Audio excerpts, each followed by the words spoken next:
ஆயிரக்கணக்கான திமுக காரங்க எல்லா ஊர்லயும் ஆக்கிரமிப்பு பண்ணிக்கிறாங்க. இப்ப நாங்க ப்ரோக்ராம் போனோம்னா, ஒரு நிகழ்ச்சி நடக்குதுன்னா நாங்க போறது இப்ப 5 மணிக்கு போறோம்னா 4:30 மணிக்கு அங்க போறாங்க. திமுகவில் இருக்கிறவங்க அங்க போயிட்டு 2000 ரூபாய் நாங்க கொடுக்க போறோம், யார் யார் வந்து வாங்கிக்கிங்களோ இங்க வந்து வாங்கிக்கிங்கன்னு சொல்லிட்டு எங்க நிகழ்ச்சிக்கு யாரும் வரக்கூடாதான். அங்க இருக்கிற ஒரு 100-200 பெண்கள் வந்து 2000 ரூபாய்னா எல்லாரும் தான் போறாங்க. அவங்கள உள்ள கூப்பிட்டு ரூம்ல கூப்பிட்டு பூட்டி வச்சிடுறாங்க, பட்டியல போட்டு அடைச்சு வச்சிடறாங்க. ஆடு மாடுகளை பட்டியல போட்டு அடைக்கிற மாதிரி அந்த பெண்களை வந்து பட்டியல போட்டு அனுப்பிச்சு 2000 ரூபாய்.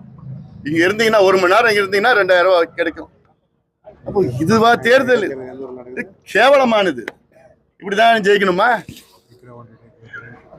இன்னொன்னு அடுத்தது எனக்கு பயமா இருக்கு. இந்த பெண்கள்லாம் அவங்கள நம்பி போறானுங்க, அது திமுக நம்பி போறானுங்க. ஐயோ, அது பட்டியல போட்டு அடிச்சு உங்களை என்ன பண்ண போறாங்க எங்களுக்கு தெரியாது. ஏன்னா மோசமானவனுங்க. இப்படி செய்யறவங்க நாளைக்கு என்ன வேணா செய்வாங்க. ஏன் நாளைக்கு என்ன செய்வாங்க? நாளைக்கு திமுக காரங்க பெண்கள் இல்ல, பெண்களுடைய அவங்களுடைய மகள்களை அடிச்சு வச்சுக்கிட்டு, இவர் நீ எங்களுக்கு ஓட்டு போட்டாதான் நான் உங்களுக்கு விடுதலை பண்ணுவேன்னு நாளைக்கு மிரட்டுறதுக்கு என்ன ஆயிட போகுது? அடுத்தது கட்டாதான் வரப்போகுது. திருமங்கலத்தை ஆரம்பிச்சீங்க, ஈரோடு ஃபார்முலா, இப்போ விக்கிரவாண்டி ஃபார்முலா. இது ஃபார்முலாவா? இது கேவலம், கன்றாவி.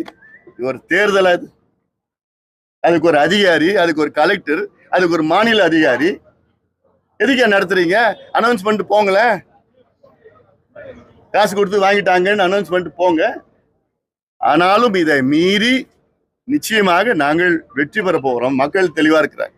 நானும் ஊரா போயிட்டு இருக்கேன், மக்கள் எல்லாம் தெளிவா இருக்கிறாங்க. மக்கள் இந்த திமுக அரசு மீது மிகுந்த கோபத்துல இருக்கிறாங்க. எதுவும் பண்ணல, லஞ்சம், ஊழல். தேர்தல் நேரத்துல போய் அங்கங்க காசு கொடுப்பாங்க. வேற என்ன பண்ண போறாரு? இந்த மாவட்டமே வளர்ச்சி கிடையாது, அந்த தொகுதியும் ஒண்ணுமே வேலை கிடையாது. நந்தன் கால்வாய் திட்டம் 50 வருஷமா கேட்டுட்டு இருக்கிறோம். ஒரு திட்டம், தண்ணி ஆத்துல போற தண்ணியை திருப்பி விட்டு இந்த பகுதிக்கு ஏரியில வர திட்டம், அது இவங்களால பண்ண முடியலன்னா இவங்களுக்கு எதுக்கு நிர்வாகம் பண்றாங்க? அதனால அங்க விக்கிரவாண்டியில நடக்கிற இடைத்தேர்தல், அது இடைத்தேர்தல். அது நேற்று கூட பாருங்க, புடவை பிடிச்சிருக்காங்க, புடவை துணி எல்லாம் பிடிச்சிருக்கிறாங்க. பிடிச்சி இன்னைக்கு காலையில கொடுத்துட்டு இருக்காங்க. மறுபடியும் விட்டு போய் பையா கொடுத்து வீடியோஸ் இருக்கு, எல்லாம் இருக்குது, போய் கொடுக்குறாங்க. இது தேர்தல்ல?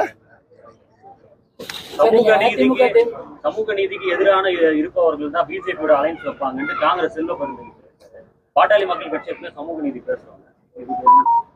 அதாவது யாருமே எங்களுக்கு சமூக நீதி சம்பந்தமா பாடம் எடுக்க வேண்டாம். இன்னைக்கு சமூக நீதிக்கும் திமுகவுக்கும் எந்த சம்பந்தம் கிடையாது.